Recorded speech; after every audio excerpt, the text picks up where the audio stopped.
ఏదైతే మనం చూస్తున్నామో Hyderabad Meerpet municipal corporation పరిధిలోని ఎస్ఎన్డిపి చెరువు నాలా మూసుకుపోవడంతో పూర్తిగా మొత్తం కార్పొరేషన్ పరిధిలోని మిథులా నగర్, సత్యసాయి నగర్ కాలనీలోకి వరద నీరు చేరడం జరిగింది. దీంతో పూర్తిగా కాలనీ అయితే మనం చూస్తున్నాం మొత్తం నీట మునగడం జరిగింది. దీంతో మొత్తం ఇళ్లలోకి వాటర్ అయితే మొత్తం ఇల్లు మొత్తం మునిగే అంత వాటర్ కూడా మొత్తం కాలనీలో చేరడం జరిగింది. దీంతో స్థానికంగా కాలనీ వాసులు తీవ్ర ఇబ్బందులు ఎదుర్కొంటున్నారు.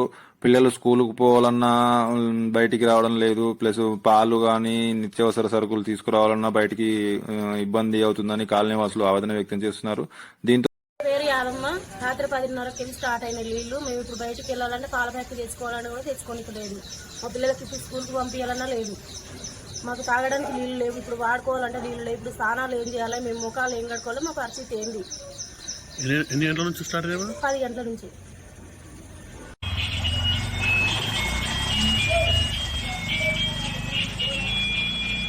మనము చూడొచ్చు ఏదైతే డ్రైనేజ్ వాటర్ మొత్తం కూడా పొంగి పొరలడం జరుగుతుంది. మొత్తం ఈ వాటర్ నా చెరువు నీరు వాటర్ తో పాటు ఈ డ్రైనేజ్ వాటర్ మొత్తం కలుషితం కావడంతో స్థానికంగా తీవ్ర ఇబ్బందులు ఎదుర్కొంటున్నారని చెప్పవచ్చు.